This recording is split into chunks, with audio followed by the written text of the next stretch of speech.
We are going to reopen the recommendation portion for first on the agenda, DCF, and then we'll do the same thing with KDHE. After that, we will roll into KDADS, and you can tell how optimistic I am because depending on how much time we get through that, then we would like to take a look at the Office of Early Childhood today, which should be, I see Andy shaking his head up and down, should be reasonably simple, if there is such a thing in this business. And if it jinxes, it's your fault. How's that? Or mine. Okay, so with that, I'm going to ask Amanda to do a little reset for where we left off, or just kind of recalibration, and we'll go from there. Thank you, Chair. I emailed the committee last night a draft of the Budget Committee report, and that just summarized all of the recommendations that the committee made for both of those agencies.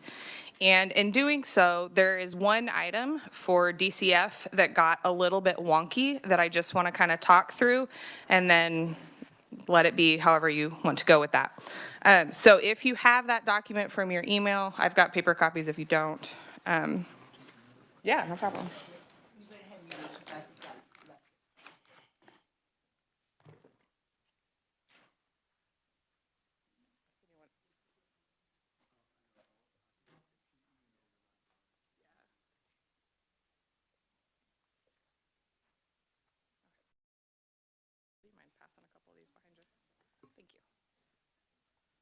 Okay. All right. So the committee will remember yesterday there was a conversation around providing help to Sedgwick County as they're seeing the increase in the number of kids in foster care. And there were two requests over the course of hearing the DCF budget hearing. There were two requests to address this fact.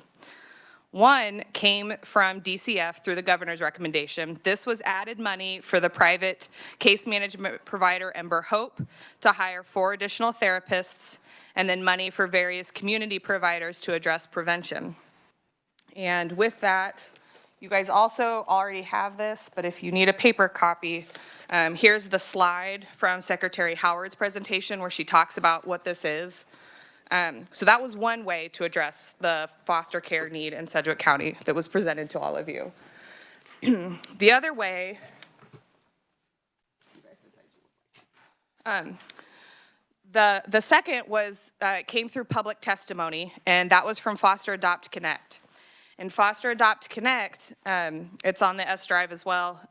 They asked for $500,000 in state fiscal year 27, and they were going to add 7 additional parent support and prevention specialists in Sedgwick County.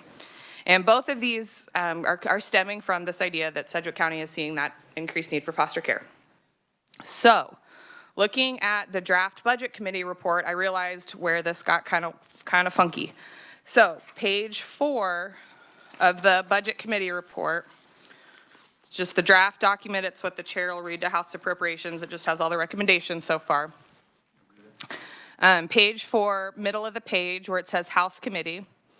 You're going to be looking at the current year here. And so this committee yesterday recommended $218,000 in the current year. Basically, this is for the GovRec version, right? So this was for the community partners to study the increased need for foster care in Sedgwick County.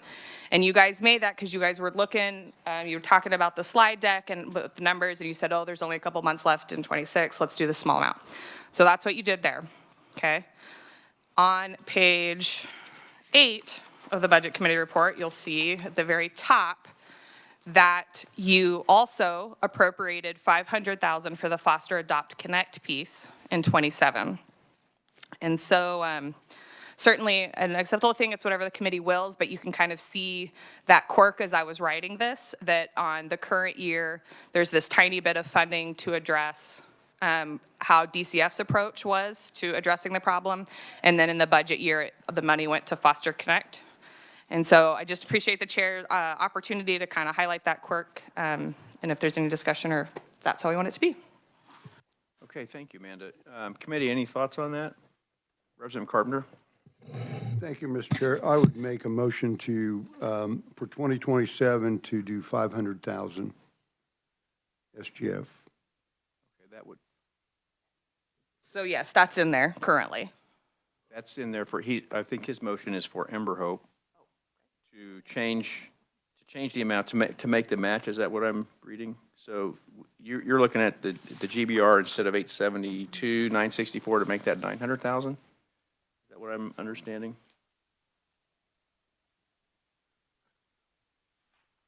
Is that what you want to do? I think that's what I'm seeing, yes. Okay. That's my motion then, according to the chair. That's SGF. So that would be that would be on top of the money. That would be equivalent, in addition to the $500,000 that Foster Adopt connects. So there's $500,000 each. Understood. Thank you. Yes, we're at $1 million total, half through DCF, half through Foster Adopt Connect. So if that's the motion, first off, do I have a second? Yeah. And then discussion. So, Mr. Chairman, I do have. Representative Carpenter. Thank you, Mr. Chair. So I do have, is this the same as the motion that I have for 250,000 for Ember Hope? Or is this a separate? I'm going to make another motion for Ember Hope separate.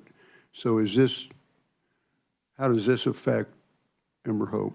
Amanda, we were kind of over the rail on that discussion. Sure, Chair and Representative. So what I understood is what you were wanting to do is that you were thinking about the GBR and how the governor did and the Ember Hope stuff, and you're saying instead of the 872,027, you would like to do 500,000, and part of that will go to Ember Hope. And that's all in one, and that would be for 27, and that does not negate the 200-some thousand you gave in the current year for this piece as well. So how much of that will go to Ember Hope? It's a percentage. I would have to figure that out. I think we ran into this last year, didn't we? And they went out for RFPs or something on that. It got split up.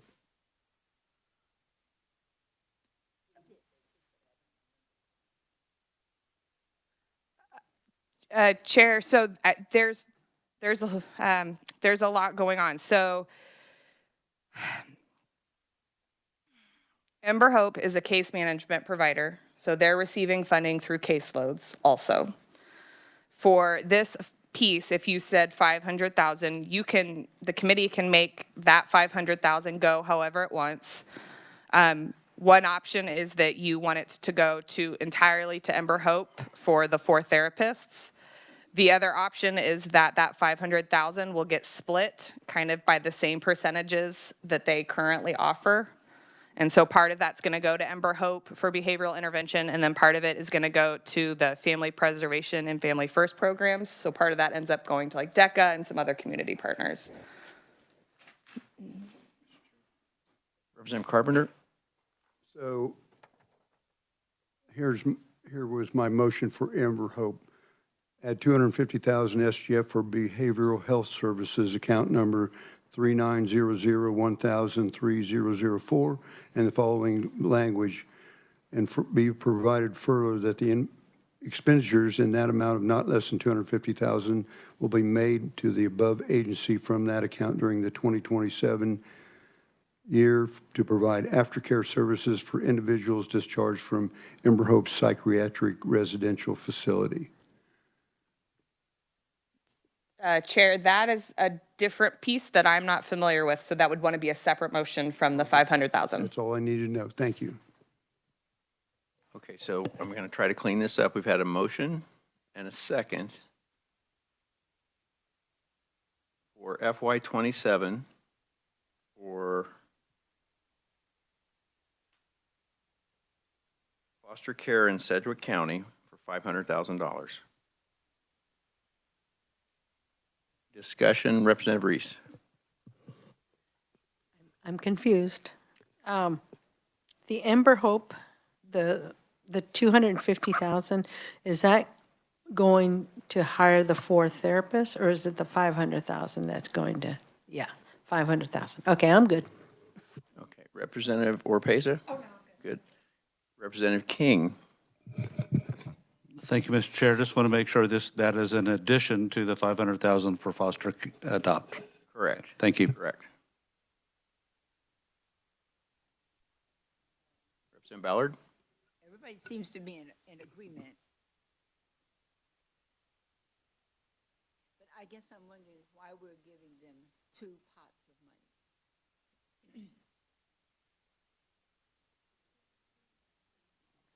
Because you have 250,000, and now you have a 500,000. So Foster Adopt Connect presented their request separately, and it's 3 or 4 pages of services, which I cannot recite at the top of my head right now. The 500,000 that we're talking about now is in the governor's budget request for stabilizing foster care in Sedgwick County. And the governor's budget request was 872 and change. I think Representative Carpenter's suggestion was to level those out at 500,000, so there's a total of $1 million going towards the same cause per se, but via different mechanisms. Okay, I got it. Okay? Yeah, that wasn't clear to me which way. Okay. Clear as mud? Okay. Any further discussion? Okay, so I have a recommendation, a second. All those in favor say aye. Aye. Opposed? Okay, recommendation passes. Okay, we're still on DCF. Are there other, I'm talking to Mike, are there other things from your perspective? Okay, so I would like to talk about, and we did talk about CWIS yesterday, not the Naval Weapons System, the reappropriation for the Comprehensive Child Care Welfare System. So the agency has talked to us about this. When we look at 2026 and the reappropriated funds, the agency is currently, so there's a number of almost $7 million. Then in conversations with the agency, they're under contract and they have been billed for this. Due to the lapse appropriations, the agency is unable to proceed forth with the multi-year CWIS system without these funds. So basically, all the funds have been billed under the contract. So here is, that's kind of the dilemma for us as a committee. So I would entertain thoughts on this particular subject or a possible recommendation.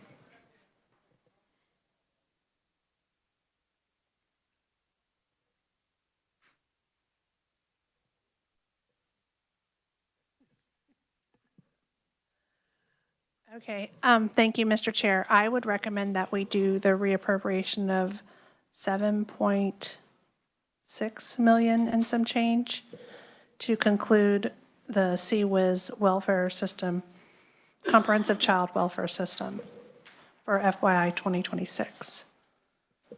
Thank you, Representative Warpeza. So I have a recommendation. Do I have a second?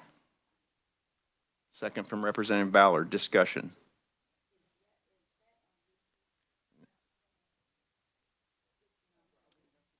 Amanda? Chair and committee, so what they're referencing, if you have your draft budget committee report, it's going to be on page 4. So the special committee on state budget, a part of what they did was made a global request that deleted all reappropriations. And then the agency came before all of you and testified and said, we really need those reappropriations. We're using that towards our first year development costs for the CWIS project. And so the motion, as I understand it on the floor or up for committee, is to restore that 7.7 million state general fund reappropriation for the purposes of the CWIS project, correct? Yes. Okay. So committee, we have a recommendation. We have a second. Any additional discussion? Seeing none, all those in favor say aye. Aye. Opposed? Recommendation passes. Okay, committee, any further recommendations at this point on DCF? Seeing none, I'll close the recommendations for DCF, and then I would entertain a motion to approve the budget for DCF as amended. 26 and 27.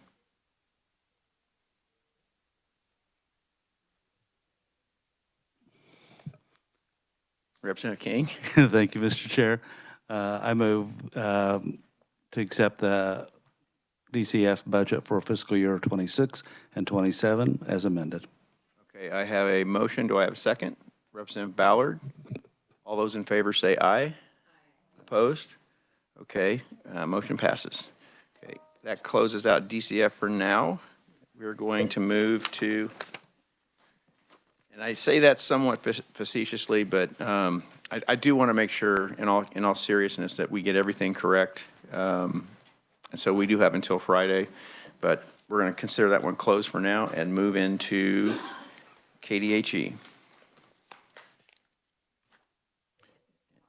Okay. All right.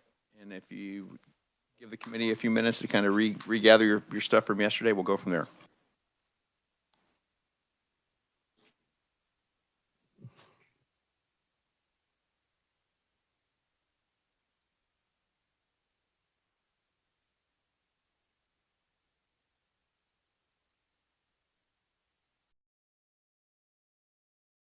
There may or may not be anything for KDHE. I just wanted to, we held this open from yesterday.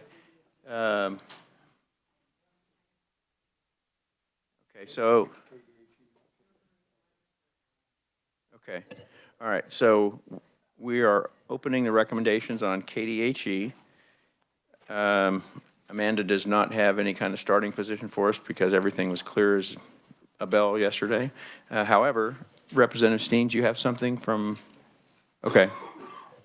Thank you, Mr. Chair. So yesterday, as we were closing the meeting, I think I mentioned NCART about raising those rates, and I did get something back from them. So KDHE provided some additional details about the increased Medicaid reimbursement rates to complex rehab technology, and that was to the 100% of the prevailing Medicare rule rate. And so they attached this, and so they gave me the 10% increase and the 20% increase. So the 10% increase would be SGF 18,067, and then from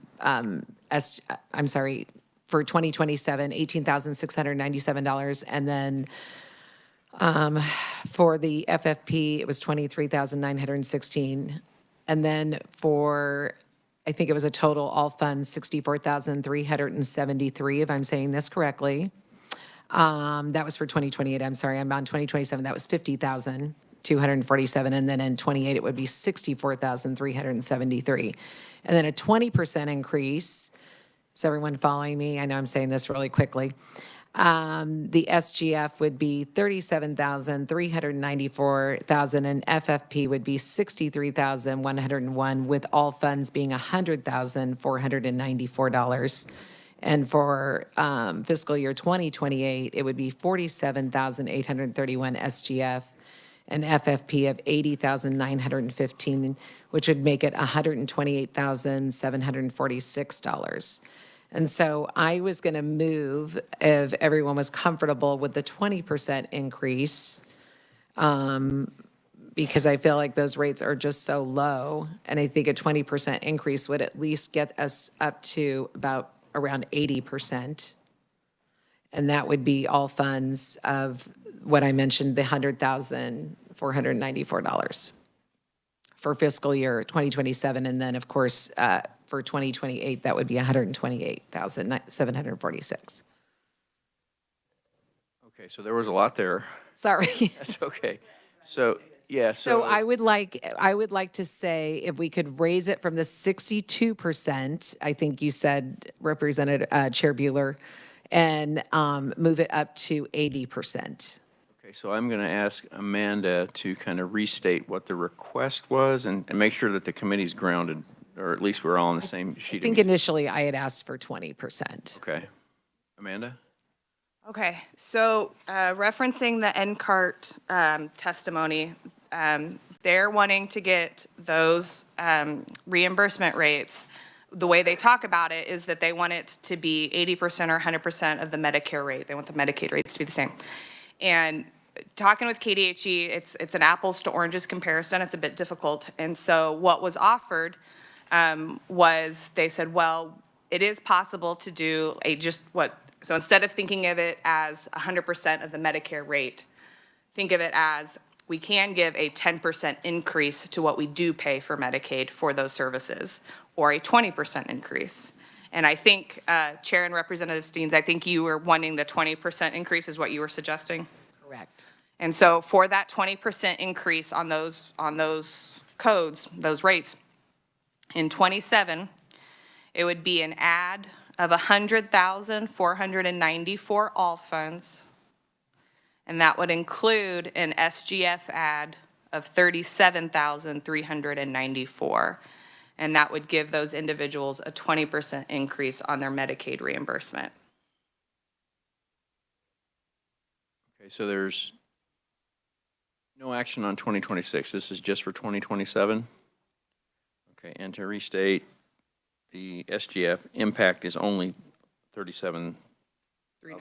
Okay. Okay. Is that clear with everybody? Representative King? Thank you, Mr. Chair. That must not be very many cases then, if it's only a $100,000 ad with a 20% increase. There are unique cases and it's in that assisted rehab technology piece. But that's the fiscal note you're working from, correct? Okay.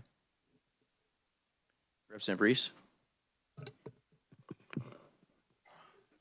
Do we know what the actual rate is? That is the Medicaid rate? I don't know what the rate is.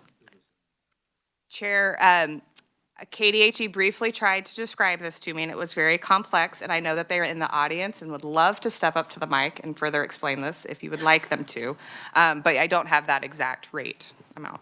Thank you. Would that help, or, okay. I'm looking for my KDHE friends to see which one stands up first. It looks like it's going to be Christine, maybe. Christine, welcome. Christine Osterlin, Deputy Secretary, Agency Integration, State Medicaid Director. We can get you what the exact Medicaid rate is today. The issue between Medicaid and Medicare is how modifiers are reimbursed. So what happens at the federal level, they actually go out and get a competitive bid for their modifiers. That is not how we do it in Medicaid, and so that's what we mean by it's an apples and oranges. So even on the surface, it looks like we both cover the code, we both cover modifiers. It's a completely different methodology. So for us to look at transitioning Medicaid to Medicare, obviously that's possible, but it wouldn't happen in a timely fashion. So that's why we recommended, let's just look at a 20% increase. And also there was the question regarding numbers. Yes, it is a very low number because these complex wheelchairs, there's not that many new ones that are paid for in a given year. We might be doing repairs, we might be doing other things on existing ones, but net new wheelchairs in a given year is not a significant number as far as the number of new ones. Representative Steens, did you have a question or a comment? A real quick question. Thank you, Christine. Thank you, Mr. Chair. So on those rates, Christine, can you help me understand, just so I remember, the MCO, are those the MCO rates that are set with the Medicaid, or is it from do you guys have like a state modifier just overall that you use for that? Yeah, so how it works with MCOs is we have a fee schedule for fee for service. The MCOs have the flexibility to pay above that if they want. They can never go below our fee schedule. So yes, in individual cases or to get a provider to provide a service or provide a piece of equipment, yes, they have flexibility to go above that. Thank you. Thank you, Christine. Committee, any other questions? Everybody have their answers? Okay, there we go. Thank you so much. Okay. Representative Ballard. Explain that to her. They can't go below. Correct. They can go above. Yes.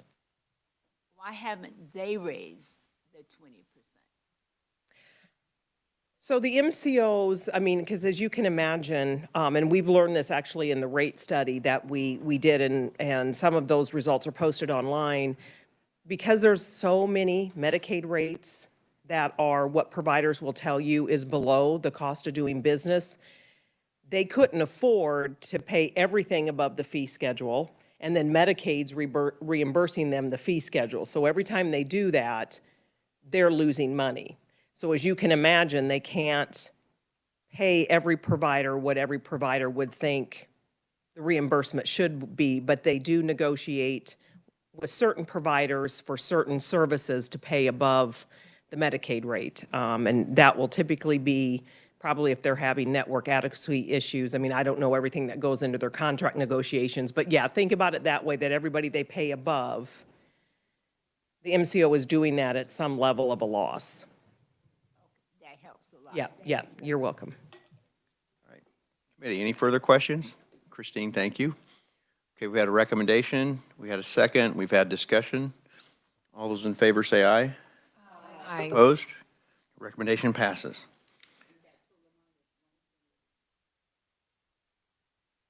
At 1:37 and some change.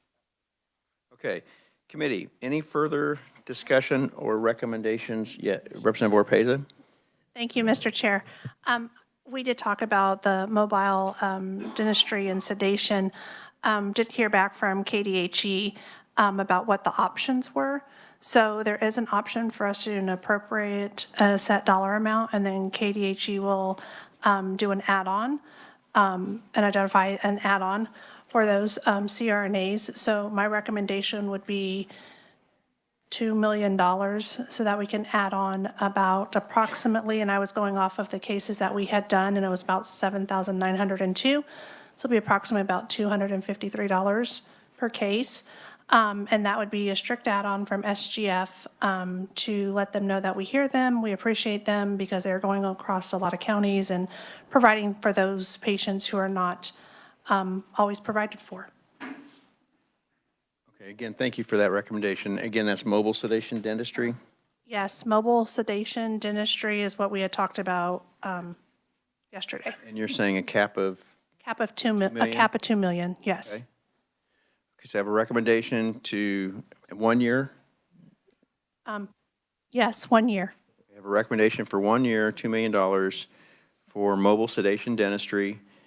And I'm assuming that part of the intent of that is to get further information on the number of patients that was treated and some feedback. Yes, and yes, in agreement to that, as well as unfortunately they're bound by CMS and have to get a new code. And when we talked about the $1,900 plus, it's a little more involved than first expected. Okay. Is that ringing a bell with everybody, Representative Steens? Yes. Can I ask you a quick question? This is for Representative Orpeza. Thank you. So Alan, Representative Rivas left me this. So I'm assuming this is the same way, the same thing that we're talking about the appropriation of $5 million and then direct the KHG to identify an add-on of another payment. Is that the one that we're talking about? Yes. Same one? Okay. Yes, obviously my ask is smaller, but yes, it is. Okay. I just wanted to make sure we were clear on that. Okay, so we have a Here he comes. recommendation. We have a recommendation on the table. Did we have a second? Second from Representative Reese for $2 million for mobile sedation dentistry. Any further discussion?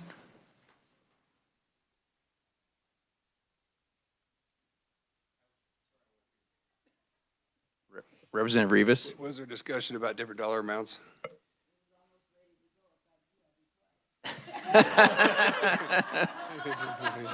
I just want to wind the clock back 2 minutes. Representative Ballard has graced these halls for a long time, and I trust her wisdom on this one. And I'll just let that go. Oh, there we go. Pardon me, Chairman. So I have a motion and a recommendation. All those in favor say aye. Aye. Opposed?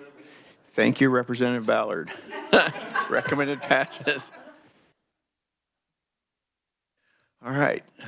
Time to regain composure here. Are there any further recommendations for KDHE? Okay, seeing none, I would entertain a motion to pass out the KDHE budget favorably as amended. I'll add my for now identifier later, but don't make it that way. Do I have a recommendation or a motion? You got to say it, Representative King. Thank you, Mr. Chair. I move that that fiscal year 26 and fiscal year 27 KDHE budget be passed to appropriations, approved as amended. Committee, I have a motion. Do I have a second? Representative Ballard, thank you. Any further discussion? Seeing none, all those in favor say aye. Aye. Those opposed? Okay, our motion passes. Thank you. Okay, so we're going to close the book on KDHE, and I'm going to reset here and get KDAS ready.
Okay, we're going to dive into this. Charday is going to give us kind of a recap, reset of where we are in the budget setting purposes. Charday? Mr. Chair and members of the committee, for KDADS, the agency's revised estimate is $3.9 billion, including $1.6 billion SGF in fiscal year 2026. This is a decrease of $4.5 million or 0.1% below the amount approved by the 2025 legislature. The agency's request for fiscal year 2027 is $3.8 billion, including $1.5 billion SGF for fiscal year 2027, which is an increase of about $180.5 million or 4.8% above the amount approved by the 2025 legislature. If you turn to the budget and policy snapshot, you'll see that fiscal year 2026 big items are SGF reappropriation and SIBF reappropriation, and the fiscal year 2027 snapshot includes the 8 enhancement requests from the agency. And I'm happy to stand for questions. I'm going to give everybody just a few minutes to locate and find that.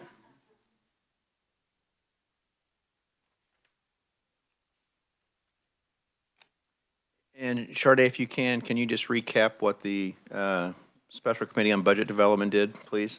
Yes.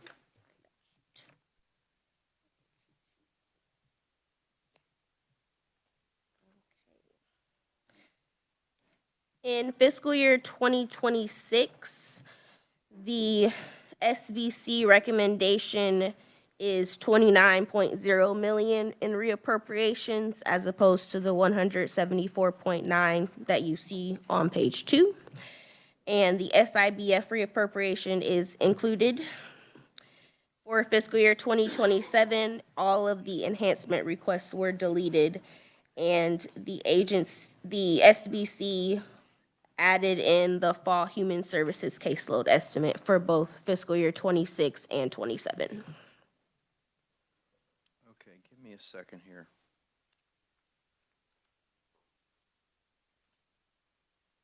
And then can you, I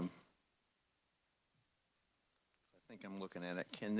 Charlie, can you then provide a kind of an overview, if the committee doesn't have it, of what the governor's budget recommendations were for this budget, please? Yes, Mr. Chair. In fiscal year 2026, the governor's recommendation was to delete 1 million SGF for counties and hospital reimbursements to bring funding in line with actual expenditures. And the reappropriations amount of 146 million is included in its entirety. For fiscal year 2027, the governor's recommendation includes the Adair Acute Care Building remodel, which is 3.5 million SIBF. Again, the deletion of 1 million SGF for counties and hospital reimbursements. The inclusion of the HCBS community support waiver, which is 9 million, and then the adjusted amount for the governor's recommendation is to 3.6 million SGF. For the HCBS technology assisted waiver, the adjusted amount of 7.3 million, including 2.8 million SGF is included. And finally, the 3 million SIBF to create 15 to 30 behavioral health beds for children at KNI for fiscal year 2027. Okay, committee, clear as mud where we are? Okay, I am going to suggest that we don't freak out. We're going to start with the special committee's budget request. I'm not forgetting about the enhancement requests at this time. Just kind of like to park those. We'll start with the budget committee's position, and I think we'll go back and look at those individually. But before we do that, I would like to kind of recenter. I know many of you have been working on budget recommendations for KDADs. Let's see if we can work those, and then we'll come back to the enhancements requests that were in the governor's budget and then acted upon by the special committee, if that's all right. I'd like to get the things you've been working on agreed upon. Does that work for everybody? Okay, so with that, Representative Rivas, do you have a recommendation? Yeah, with KDADs. Thank you, Chair. For the IDD waiver, I would move to increase KDAD's budget by 20.85 million all funds, including 7.92 million state general fund, to implement a 3% rate increase for HCBS intellectual and developmental disability waiver services to support provider stability and continued access to community-based services. Okay, committee, I have a recommendation. Do I have a second? Second from Representative Steens. Any discussion? Representative Carpenter.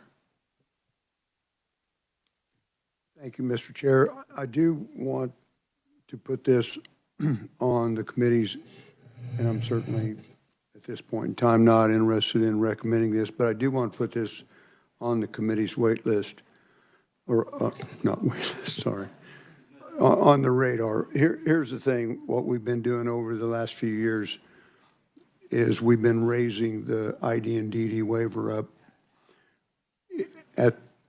not at the expense of, but we also have 6 other waivers. And so and I've got my stuff here if you want to see it, which is really boring, but the bottom line is ID and DD is getting way out of line, a lot higher than the others, and they compete with the same staff. PD waiver, brain injury waiver, they all compete with that level of staff. And so, and I and the chairman have had quite a discussion over this, and I do have, I think I'm just going to make a second motion, a substitute motion to your motion, okay? Mr. Chairman, I'd make a substitute motion. Representative Carpenter. And this would be a 3% across the board rate increase for all 8 HCBS waivers. It's $31.3 million, and it's $16.1 million SGF. But we continue to get out of line. Last year, they got 4 or 5%. Nobody else got anything. And again, they're paying the same amount of money for these folks. So that would be my motion, and I'll stand for questions. Okay, committee, we had a motion, then we had a substitute motion, 3% all funds, all 8 categories. Do I have a second? Second, Representative Ballard, discussion. Representative Ballard? Thank you. I would have to agree with that because we have been concentrating on the ID waiver because of our wait list and everything else. But, you know, we do have those others, and brain injury at one point was getting out of whack, and we kind of pulled that back. And I think it's time that we sort of watched all of those so that we don't have them creeping up and then all of a sudden we have a wait list for that as well. So I think it's a precautionary measure, but it's also not just favoring one, even though that's the biggest one. It's not favoring one over all the others, because I think other people think their waiver is just as important. So I think it's a way to balance it perhaps better. And we can explain it better in appropriations. Thank you. Representative Steens? Thank you, Mr. Chair. So I have a quick question, and maybe this is just, it's far out still, but that community support waiver, how would that figure in then? Would that be something we would just start from scratch then, or do we already have a cost on that? I guess I'm not sure if I'm asking it right. So Representative thank Carpenter, you. take that one. Thank you, Mr. Chair. So what I would envision, and staff could step in here, but that they would start at the same rates that the ID and DD waiver would start at, whatever that is. And if you want some boring reading, I can read you all those. I have all those and for committee and just going on, these are 15-minute intervals that they're paid for, and y'all know that. So that's what we're doing. But anyway. Okay, thank you Okay. for that clarification. Any further discussion? All right, I have a substitute motion, a second, and we've had discussion. All those in favor say aye. Aye. Opposed? Recommendation passes. Okay, let's keep going. Committee, any additional recommendations? Representative Steens? Okay, I've got a couple here. My first one, well, I know we just did a rate increase, but for the brain injury waiver, I would like to propose the 6.914 million, well, 313 million to avoid a waiting list. I think that was in the original ask, and I'm sorry I don't have that right in front of me, but I believe that was the number. Can you repeat that one, Representative Steens? Yes, to fully fund the HCBS brain injury waiver under the age of 65, the 6.914 million, that was in the original. Representative Carpenter? Thank you, Mr. Chair. Although I don't disagree with that, it's a lot of money, and I would oppose that. We've got a lot of asks here. We're just getting started on this. The brain injury folks got a pretty good raise last year, if I'm not mistaken. Do you remember how much that was, to 25 or something?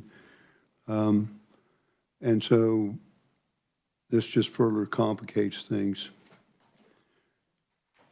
But you're talking about including the over 65, is that correct?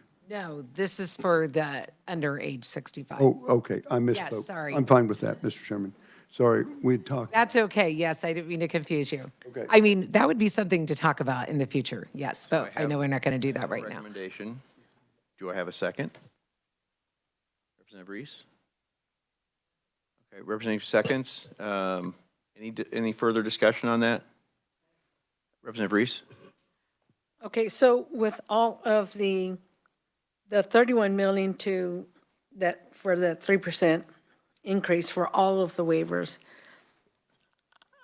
you know, to try to kind of keep them all sort of ahead, not ahead of each other, but sort of even, what would this amount for the brain injury? I'm not quite sure what that exactly I does. think it was the governor's recs. Is that what you're talking about? It was an SGF, right? Yeah, it's the governor's recs, which is, 6.914, 313. right, it was that deal to keep from having a wait list. That's the amount you're. That is correct. So So I just kind of violated one of my rules of how we were going to proceed. That was in the governor's rec. We're going to try to do those last, but we'll do that one now. That's okay. That's okay. No, I should have caught that. It's here. Okay, so we have a motion. We have a second. Any further discussion? All those in favor say aye. Aye. Opposed? Okay, recommendation passes. Okay, now, I'm looking around committee. Any Representative Orpeza? Thank you, Mr. Chair. I hope this is right. I would like to increase the lottery vending machine statutory cap from 8 million to 16 million to help with recovery-oriented mental health services. That was the clubhouses, that they do a really great job throughout the state of Kansas. Okay, I have a recommendation. Do I have a second? Representative Reese, seconds. Any discussion? I'm so sorry, Representative. Could you repeat that? Representative Reese? Or, I'm sorry, Orpeza? So it's an ask to increase the lottery vending machine statutory cap from 8 million to 16 million. And the people that came to speak with us about that was the clubhouses. This is the one that we tried to do last year that the conference committees gooned up in plain language. So we tried to do this a year ago, and the conference committee totally whiffed on this one. I shouldn't have said it that way. Through very good intentions, we didn't meet the original intention last year. Representative Carpenter? Thank you. If the chairman, if the representative that made that, if you might elaborate on what that does, there's an informational deal they're about the Breakthrough Club, and you can, they do great things. Yes, they help with homelessness, hospitalization, keeping people out of hospitalization. We had one young lady talk to us about how she had Meaning for Life now because she's now involved with these various organizations. Early intervention, and they have employment and various amounts of opportunities there are for young people. Okay. Committee have a recommendation, a second. Any further discussion? All those in favor say aye. Aye. Opposed? Recommendation passes.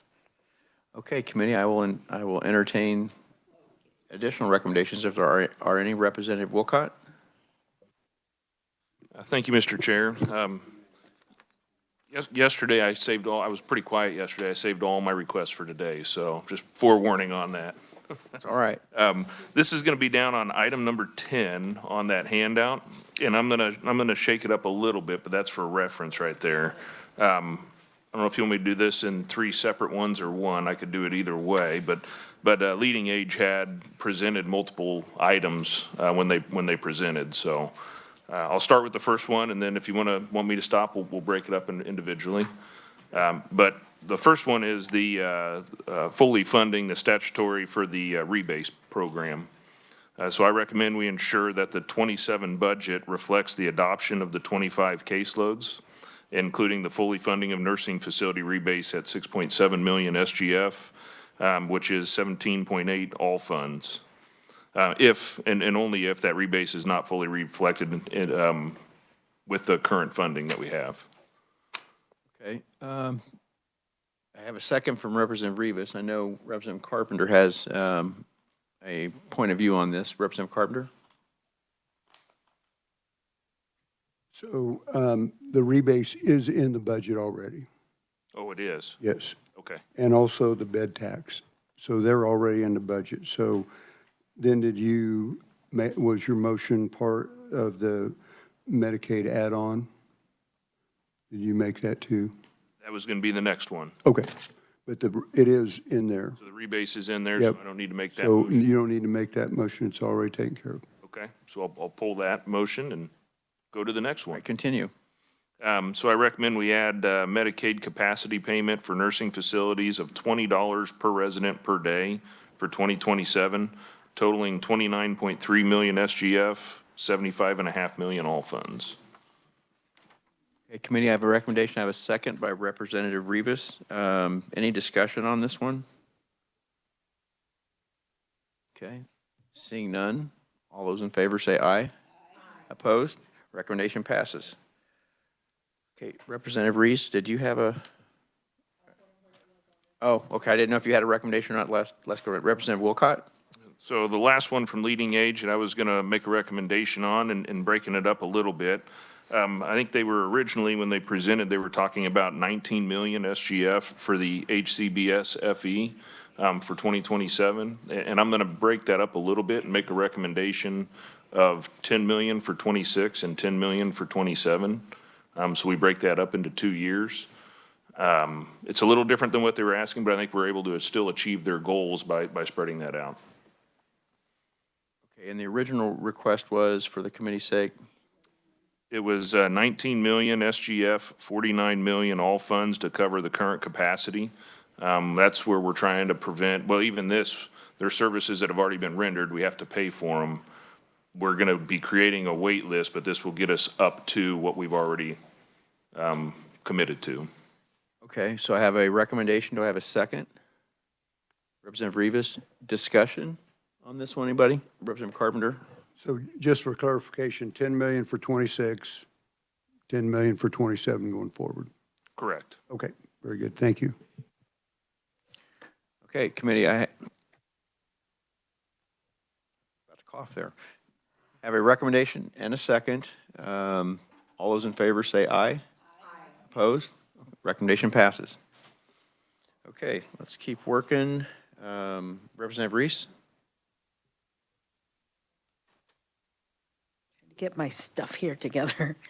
I am recommending 1 million to the Kansas Employment First project so that they can finish out the year. And for those who are not aware, the Kansas Employment First project, it was a collaboration with KU Center on Disabilities at the University of Kansas, and it was for training and for technical assistance. And so the goal was to have at least 25 Kansans with disabilities obtain competitive integrated employment through the Kansas Employment First project. This is going to blow your mind. If it doesn't, it should. They employed 199 with this project. And there are 39 employment support professionals anticipated in the accredited training. These are not state staff. Participants worked on an average of 21 hours per week, earning an average of $13.76 per hour. So above the minimum wage. And one of the things that I've been talking with advocates for the Kansas Employment First project is one of the things that excites me is that young people that are in middle school, high school, that have a disability, they are looking at a career. They're not looking at a sheltered workshop. They're looking at some type of a career. This employment project will help further that. They're ahead of us. You know, some folks, they're reliant on computerized assisted living, you know, kind of equipment. And they're already ahead of everybody else with the technical work. So this would help them finish out the year. The funding is going to expire at the end of the year, so 1 million will keep them going. I think later on we might try to look at some other type of funding to keep this going. There are 30 different companies, organizations who are all asking for this training so that they can be able to employ folks with disabilities. And the cool thing about this is that some of these companies, they're big companies, that they are going to use the same kind of training that they're using to help hire and train employees with disabilities, they're using the same training for their own employees, and they're starting to see a big difference with that. And so this is true integration of employment for folks with disabilities. Just a clarification, this was the ACRE accreditation. Yes. Okay, it was ACRE accreditation, and we heard this from Disability Rights Center of Kansas. So that's where that came from. Okay. That grounded me back. Okay, so we have a recommendation for $1 million for It's And number they can't- 7 on the list. the Kansas Employment First Pilot Project, presented to us by the Disability Rights Center of Kansas. That's the recommendation. Do I have a second? Second by Representative Ballard. Discussion? I guess Representative Reese gave plenty of discussion. Okay, I've got a lot I can share. okay. Okay, I have a recommendation and a second. All those in favor say aye. Aye. Opposed? Recommendation passes. Okay, committee, continuing on. Representative Ballard. Thank you, Mr. Chairman. I'd like to start with our community mental health centers. You know, we have 26, 27 around the state. And, you know, we'd have to go back a while to know that their money was really cut severely, and it's slowly growing back again. But I'd like to add the $4 million in state general fund. The need continues to outpace the funding to serve those with mental health needs around the state who do not have insurance. This funding would just repeat the one-time funding appropriated from last year so that the same would be appropriated as last year, $4 million. Okay, and the question is, this is for the CMHC funding and K&I beds for adolescents in the mental health centers. Is that what you're talking about? Yes. Okay. I have a recommendation from Representative Ballard. Do I have a second? Representative Wilcott seconds. Any further discussion? Seeing none, all those in favor say aye. Aye. Opposed? Recommendation passes. I have another one. Representative Ballard, continue. Meals on Wheels. We heard a lot about Meals on Wheels. It's the first time that we have ever had such a large waiting list of over 3,100. And they were asking 3.9, but I'd like to propose 3.0 to Meals on Wheels to target that waiting list as of December 31st of 2025. Okay, committee, I have a recommendation to fund Meals on Wheels for 3.0. Yes. And I have a second from Representative Carpenter. Okay. Any discussion? Representative Carpenter. So in discussion with the department about how this is dispersed and how the funds are dispersed, there was quite some discussion about that. And I wonder, do we have the ability to change that around, or is it federally? What we have is we have some folks that don't have a wait list, some folks that need money, some folks have plenty of money, and it's a federally district. Do we have any ability to staff, do we have any ability to move that around in ways that could address some of the issues that we have? Andy Brown, Deputy Secretary for Programs at KDAS. Chair, if I may. Go ahead, Andy, I'm sorry. It's okay. Yes, Representative Carpenter, there is a mixture of both federal and SGF that are involved in the nutrition program. So we would have the authority as the state to allocate those state general funds as the legislature directs or as the governor directs. We do not have, we have a formula that we follow for the federal disbursement of those funds to the AAAs, but the SGF could be managed differently. Is there some language that we would put in that? No. Ma'am. Representative Ballard. Well, we would almost have to just expand it or amend it a little bit, because what we're talking about mostly was to use this money for those who do not have insurance. That doesn't mean that we wouldn't continue to do that, but if we deviated from it, would we be out of compliance? So you're referring to the 4 million for the community mental health centers, Representative?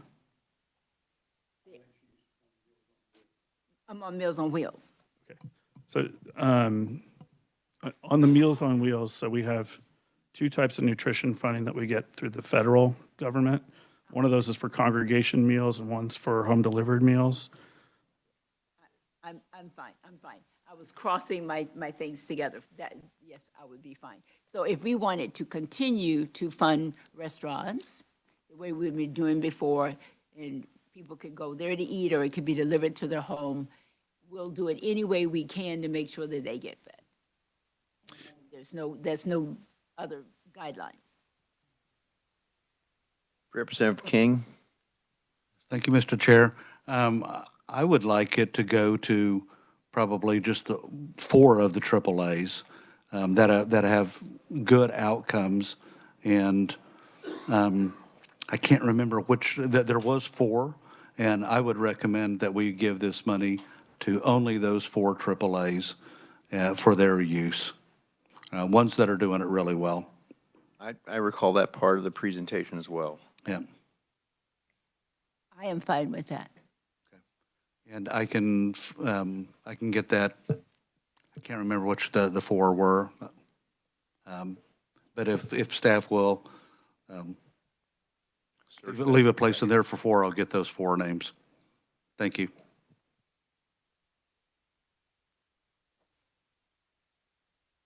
All right. Do we want to go on and come back to this, or do you have it, Sade? Okay. I think we're fine. Okay. I would be fine with that. Okay, so restate for the chairman, because I think you've lost me. Oh, in essence, we're going to go, well, I probably did it, but not intentionally, because my mind was still on mental health. But 3.0 for Meals on Wheels, and we're going to target the waiting list as of December 31st, 2025. And it was being amended that we would then offer this money for the 4 AAAs. And I'll give you those 4 specific AAA names. Okay.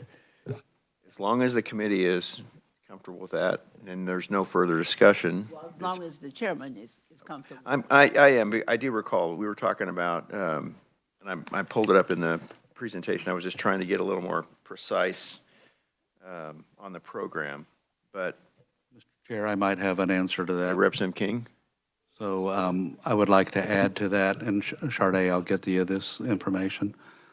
Appropriate enhancement funds in state fiscal year 27 of $3 million, state general funds to KDAD's nutrition programs to reduce waiting lists and be allocated based on 12/31/25 waiting list data and noted adjustments. And I'll get that. That helped me. Thank you. Okay. So there's the clarification. Any further discussion?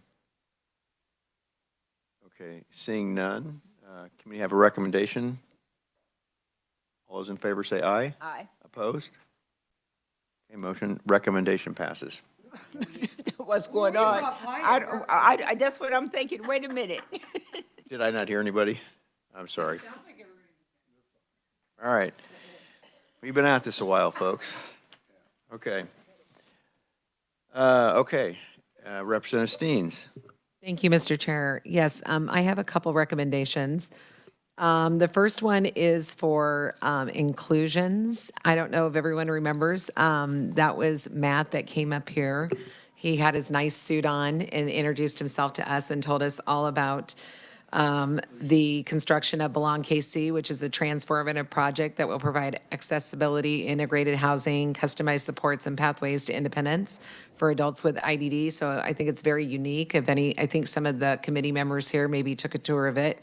And I would like to appropriate, I would love to do the $3,500,000, but I think if we could at least do $2 million in a one-time funding from the State General Fund to the Kansas Department of Aging to distribute this to Inclusion Connections in Olathe, Kansas, to complete that construction. Committee, I have a recommendation for Inclusion Connections. Just going to reference the project that was presented. Do I have a second? Representative Rivas?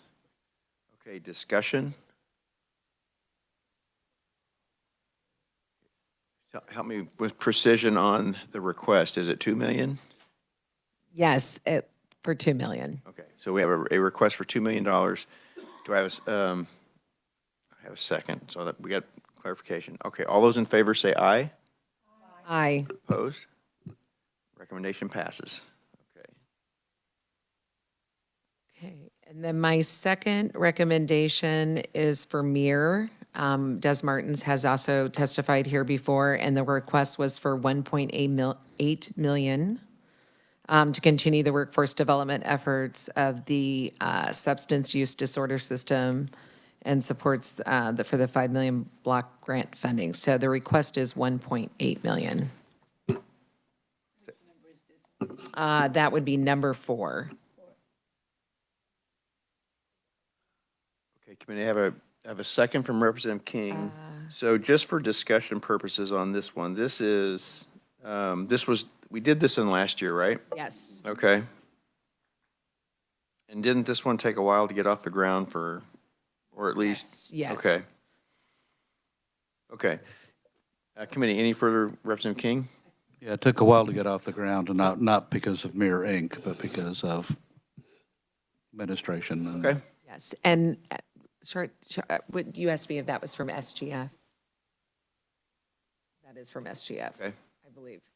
Is that correct? I want to make that. 1.8 million SGF. Okay, yes, that is from SGF. Thank you. Okay. Okay, committee, I have a recommendation and a second. Any further discussion? All right, all those in favor say aye. Aye. Opposed? Recommendation passes. Committee, are there any additional? Representative Wilcott? Thank you, Mr. Chair. I'd like to make a recommendation for Belong KC. This was the organization, the private group that had the house up in Kansas City where they've invested a lot of private capital. And they're looking to save basically taxpayers $1.2 million a year with finishing out their house. So the request is 3.5 million SGF to finish out their build to where they can complete their project. One-time funding for 27. Belong KC is the same thing as Inclusion Connections. We just did that for 2 million. Oh, they're the same? Yeah, Belong KC is part of, it's part of Inclusion Connections. So we just did that for 2 million. Well, then I'm going to withdraw that. I didn't realize they were the same. All right. Representative Wilcott. I do have one last one, and this one's a little curveball because it comes in on the written testimony, not on the verbal that we had talked about. Last year, we ended up doing a one-time funding for, where's my notes now? It's, I apologize, Nursing Homes Without Walls. It was a $600,000 funding. This organization saves approximately $3.1 million a year with the funding by keeping the folks from going into retirement communities. So they provided written testimony. They didn't do verbal testimony this year, but written testimony. And I'd like to request a one-time appropriations of $600,000 again for repeat funding for the year 2027. Okay, Representative Moore pays seconds. So that's ongoing funding? It's a one-time funding of 2027 of $600,000. Okay. I thought that one had to be 2 years to get federal match. Isn't that the one? Oh, could be, yeah. I think that is correct. It was a 170. I stand corrected. I've got too many projects in my head. Okay, so please restate the request, please, the recommendation. I'd like to make a recommendation that we appropriate one-time funding in the year 2027 for $600,000 for Nursing Homes Without Walls. Okay, we have a recommendation. Do I have a second? Okay, Representative Orpez, seconds. Yeah, these are coming in blur. I apologize. Any further discussion? Seeing none, all those in favor say aye. Aye. Opposed? Recommendation passes. Okay, are there any further committee recommendations?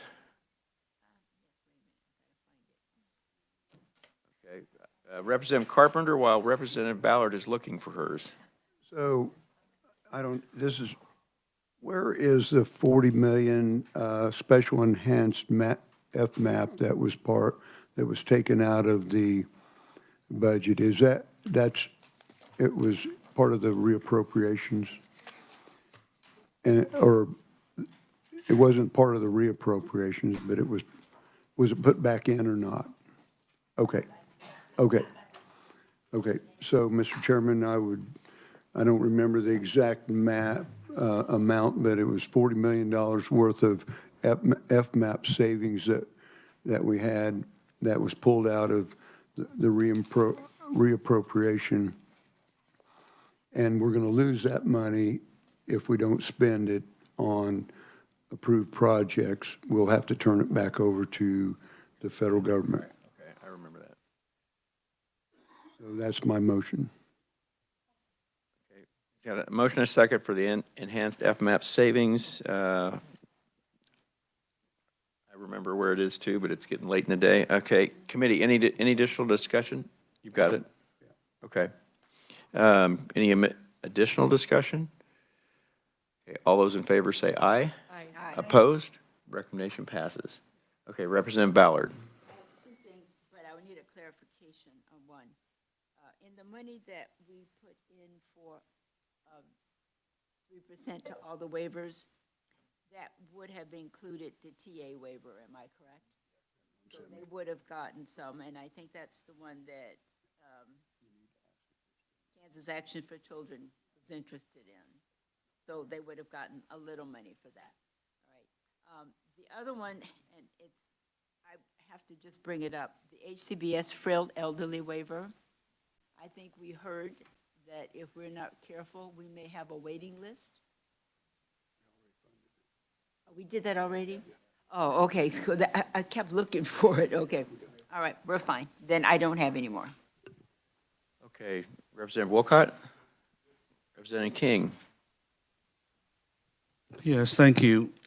I don't think we have talked about the $175 behavioral health add-on for the Kansas nursing homes. We haven't. Representative Carpenter. And so my question was, is the money still in the budget? I remember what happened to us last year was we couldn't do anything with that because the feds require pilot programs to be 2 years. And so my question would be, is the money from last year that we appropriated still in the budget and we're just appropriating this year's? Does anybody know? Looks like Gavin Kreidler has his hand up. Gavin, welcome to committee. Gavin Kreidler, lobbyist for Behavioral Health Solutions. Great question, Vice Chair Carpenter. The money is still there, but we are targeting patient acceptance date of March 1st.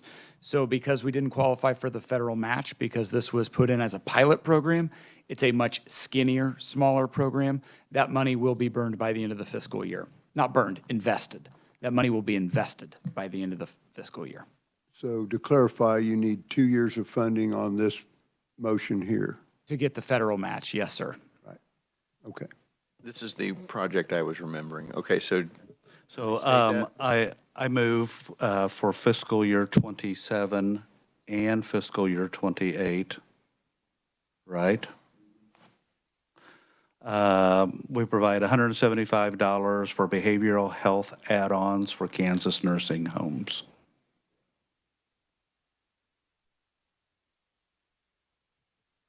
Per hour.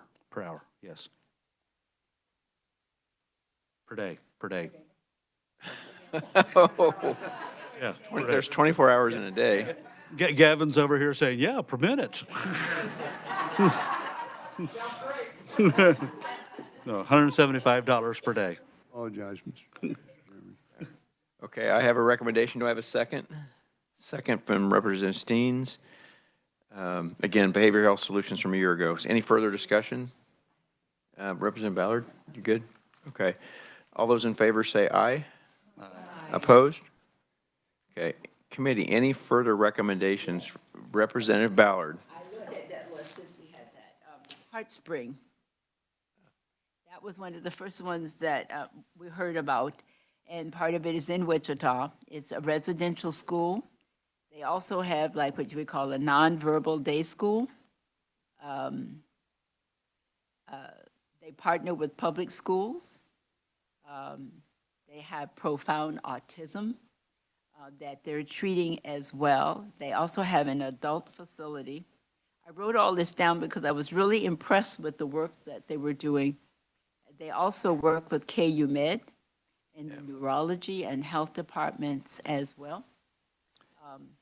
And they are requesting a 1 million. I would make it a one-time for their construction costs because they would like to enlarge it to be able to accept more. And as I recall on this one, and I'll just add my remembrances, this was the one that there's an endowment, they have raised virtually all the money, they would like the partnership with the state in it, and it really is that targeted treatment for autism, Kansans from ages 6 months to 22 years old.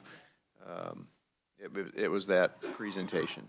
Yeah, it was a presentation, and of course, I think they spent time visiting offices, but I think they're doing a unique work, and it's very broad, and it's residential, nonverbal, and it's also, you can come in and go. So I think this would be a wise investment for us to let them continue the work they have been doing for years. Yeah, and as I think I recall, and this is the one where they partner with or at least PT, maybe OT, to provide through KU to their residents. Okay, that's the one. Everybody's clear on this one? I would like to second this one, if I could. Okay.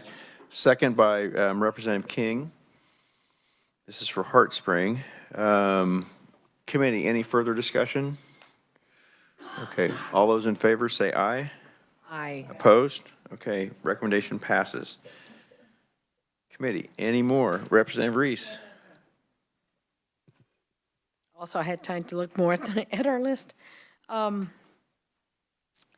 We had several people supporting or ask for 5 million to support, to enhance funding for individuals who are uninsured, not Medicaid eligible for substance abuse treatment. And it's funding for the uninsured. We heard from Stuart Little, and we also heard from Amy Campbell, who asked for the same amount for the 5 million. So that's your recommendation? Yes. Okay. I need a second, and then discussion on this one? Okay. Okay, committee, it's been a long afternoon, so we have a recommendation and a second. Any further discussion? Okay, seeing none. All those in favor say aye. Aye. Opposed? Recommendation passes. All right, committee, any further recommendations? Okay. I just want to remind everybody that that's a very long list, and Representative Steen. Sorry. Thank you, Chair Bueller. Yes, I just had a question. We had talked about that capable, but we were still waiting. So I'm just bringing it up to know if that's something. I know you're waiting for the CMS billing code and all that, but is that something that we'll probably have to wait on still? Yeah, I would say at this point. I mean, Till we get that, because we still don't have a cost on that. Okay. okay, Just something to think about. okay. Thank you. Representative Carpenter? Thank you, Mr. Chair. So on the bottom of that sheet, there was $3 million for K&I Kids Hospital. Remember that, the governor's rec? It was $3 million. I would like to put $1.5 million in there for that, for the kids' state hospital. Okay, this is the 15 to 30 behavioral health beds at K&I. I'll second. Okay, This is 1.5 million. okay. Yes, SGF, yes. yeah, and that is, 1.5 as opposed to the GBR of 3 million. Okay, I have a recommendation and a second. Any further discussion? All those in favor say aye. Aye. Opposed? Recommendation passes. Okay. I've got papers everywhere up here, folks. I think you've been through everything. Okay, any further committee recommendations? Representative Carpenter? So the long awaited that we were trying to figure out where it was, Ember Hope for 250,000. If you remember the testimony, they take care of after discharge PRTF youth. This year they've served 72 unique individuals through this program. They have 57 unique youth that have hit their 1 year post-discharge. Of those youth reached the 12-month mark post-4 were readmitted, 3 during aftercare and 1 in aftercare concluded, but prior to the 12-month point. So I guess I'm getting to the point where they do a great job. And so this would be $250,000. And if you want the code, Sharday, here's the code for that. So is that a recommendation, or have we already done that one? We have not done this one to my knowledge. We did the other foster care. This is different than the foster care and the other one that was proposed. This is totally different. Okay.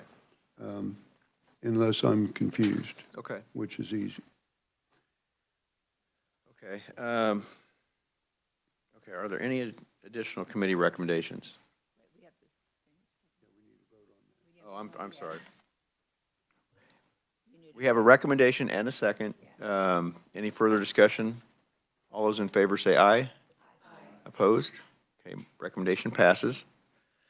Okay, now, are there any further recommendations from the committee? Representative Carpenter? Okay. I heard him say bunch. So we haven't done anything for the community support waiver. Yeah, so we're basically back to, we're back to the enhancement requests on that were on the governor's budget, right? Right. Okay, we're back there, okay. Representative Carpenter? For a little bit. Yeah, so it's 3.7. I'll do the governor's recs 3.597, bringing in 9 million in federal funds. Okay, committee, we have a recommendation on the HCBS community support waiver using the governor's budget recommendation of 3.597 million state general funds. I have a second from Representative Ballard. Any discussion? You don't want me to go into my spiel about the community support waiver, do you? You know, we'd probably like to hear Representative Carpenter. Part of it. No. Part of it would is okay. Yeah, what's your spiel? Anyway, you know, we have 4,800 people on the regular waiver, and we've been working on this for, 5 years? Probably 4 or 5 years. But anyway, this waiver offers 7 services, 7 of the most important services, so it's kind of a waiver skinny. The other waiver, the big waiver, offers 14 services, and this offers 7, respite care and a bunch of other stuff. It's capped at 20,000. That's a discussion for another day. But I believe, and nobody's told me that I'm full of it yet, but it'll take half the people off the wait list into that smaller waiver, because a lot of people don't need the 14 services that we have. So that's my spiel. And thank you for that. I do appreciate it. Committee, any additional discussion? Okay, so we have a recommendation for 3.597 million for the HCBS community support waiver. All those in favor say aye. Aye. Opposed? Recommendation passes. You got another one? Representative Carpenter. Okay, so this recommendation is for the TA waiver, to keep a wait list off the TA waiver. And for many of you that know that the TA waiver, we pay, I can't remember the hourly rate, to keep these folks, is it 60? Anyway, so the cost, the last I looked, and I haven't looked for, was $7,000 a day for someone in the hospital with these needs that these folks need. And so you think about that, we're paying $60 an hour, keeping them in their house by a nurse and all that kind of stuff. So this is a money saver, and I had all the figures, and but it saves us literally millions of dollars to do this. And so I would recommend the 2.773503 SGF, bringing down 7.30634 in federal funds. Okay, committee, I have a recommendation, or to have a second? Second, Representative Barber, Representative Ballard, I'm sorry. I have a recommendation for 2.773 million for the HCBS TA waiver. All those in favor say aye. Aye. Opposed? Okay, recommendation passes. Mr. Chair. Representative Ballard. Glad we did that, because if you remember earlier, I asked when we gave that 3% to all of the waivers, would they get a little bit? That was just a little bit, and so this one, even from our testimony, this is needed. So I'm really satisfied now, because I thought we got a little bit and I was going to back off, so thank you. Representative Carpenter is just getting warmed up. Yeah, so back on the budget and the reappropriations that was stripped out of the budget, there was $70 million for the South Central Mental Health Hospital. Probably need that to operate that hospital, just saying. We've got it half built.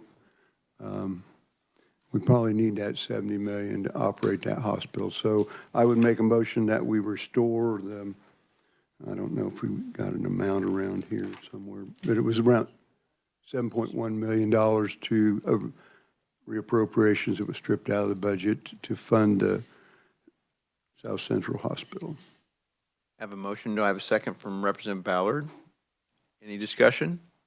Seeing none, all those in favor say aye. Aye. Motion, recommendation passes. Representative Carpenter? Thank you. And on that same line, there was $2.5 million worth of ID and DD money that was stripped out from reappropriations. Why that money wasn't spent is for another day's conversation, but it would go back to 2024. We have not been able to place people on the waiver with a 4,800 person wait list, and we've got $24 million that we can't place people on the wait list to spend that. That's a conversation for another day, but I would like that reappropriated for people that are on the wait list. We have a recommendation. I have a second from Representative King. Any discussion? All those in favor say aye. Aye. Opposed? Recommendation passes. Representative Carpenter? You're embarrassing me, but. Okay, so actually, this costs no money. So you'll be happy to know that, committee. This is a budget proviso for the 2027 appropriations bill. And what this does is this establishes a CCBH Funding Sustainability Advisory Board. And it's made up of your standard folks, one from the Secretary of Department of Aging, one from the Department of Health and Environment, three from the Association of County Mental Health Centers, one member from the Community Mental Health Center in Osawatomie State Capital Hospital, catchment area, one member from the Community Mental Health Centers in Larned, one member from the Community Mental Health Centers in South Central, one member from the Governor's Behavioral Cabinet, one member from the Kansas Association of Medicaid Plans, three members from the House of Representatives, including the Chair of the Health and Human Services, the Chair of the Social Services Budget Committee, and the ranking minority member of either the House Health and Human Service Committee or the House Social Services Budget Committee is designated by the minority leader of the Kansas House of Representatives. Three members from the Kansas State Senate, including the Chair of Senate Public Health and Welfare, Chair of Ways and Means, Budget Subcommittee on Health and Human Services, and ranking minority member of either the Senate Public Health and Welfare or Senate Health and Human Services Committee is designated by the minority leader of the Kansas State Senate and one member from the Kansas Association of Counties. And this group would oversee the CCBH. You know, we just got those off the ground, and there's some issues about the funding and sustainability and all that kind of stuff. And so this would establish an oversight board that would look at that funding and adjust it as they need, or recommend to adjust it and that kind of stuff. So that would be my motion.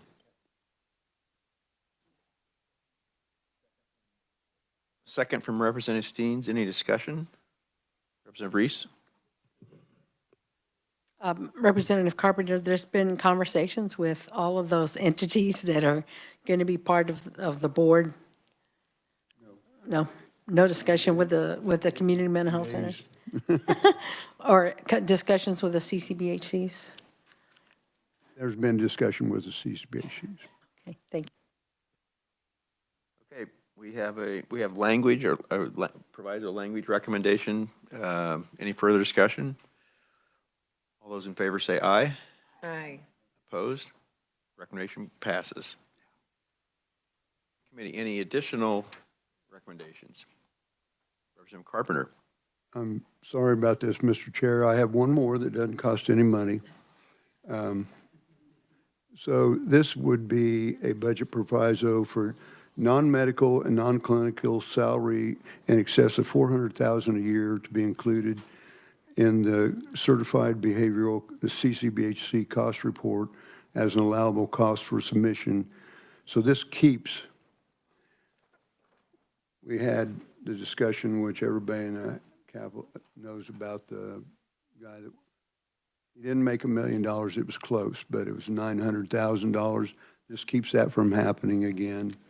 This caps their salaries, their administrative costs at under $400,000 to kind of address that issue. And I did have discussion with CCBHC. Okay, so committee, we have a recommendation. Do I have a second? Representative Wolcott, and discussion or question, Representative Oropeza? I have a quick question, Representative Carpenter. Would this also include outside compensation secondary to salary? It does not. It does not. Okay. Thank you. Good. Okay. Okay, committee, any further discussion? All those in favor say aye. Opposed? Recommendation passes.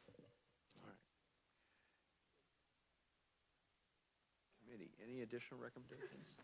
I think I'm on my last one, folks. Okay. So I apologize. So we have a PD waiver, and it helps people stay out of nursing homes, physical, you know. And so right now our reimbursement is $19.82 an hour. And so we don't have any providers that can provide that service for $19.82 an hour, because more than likely they're paying that to the person that they're doing it. So my recommendation would be to raise, okay, first I'd like to raise the FE waiver hours, which FE we know keeps people out of nursing homes and stuff, by $1 an hour.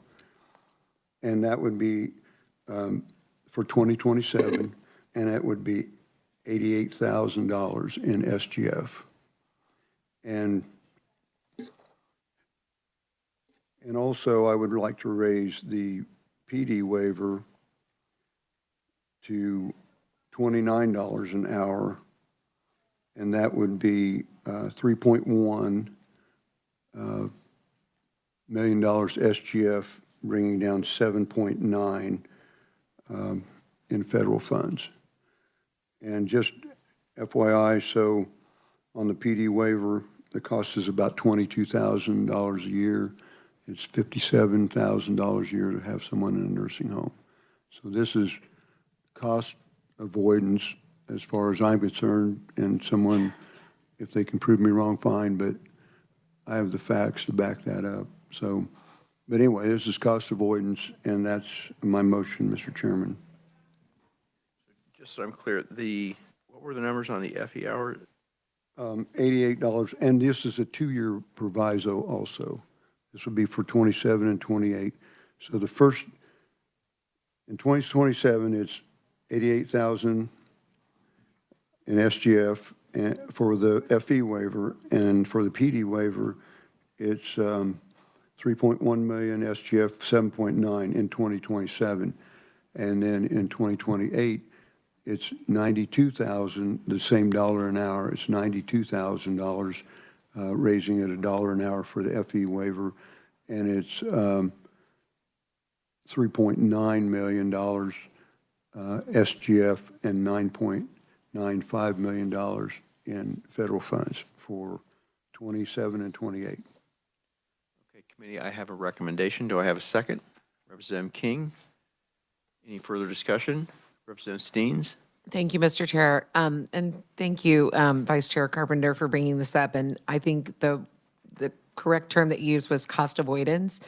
I just want to voice my support on the record for those things because I think it's very important to have preventative care. I think we save a lot of money. Obviously, I don't know exactly the number, but I think a lot of times we forget how preventative care and keeping these most vulnerable people at home with caregivers, maybe their family members or others that can come in and help them, is huge, because the cost of nursing homes and other facilities adds up to $1,500 plus a day. So if we look at the overall costs, I think that we save a lot of Kansas money, not just the money piece of this, but also the dignity of the person. Thank you.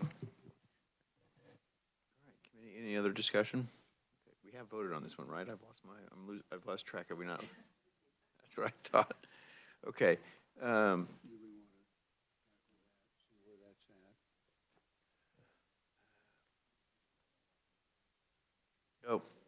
I haven't called the vote yet, is what you're telling me?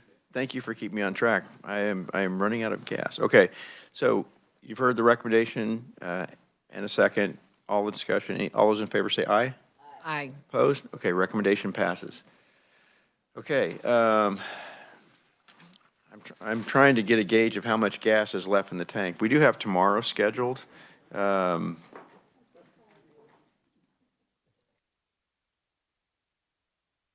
and I've just been informed the Office of Early Childhood is available tomorrow as well.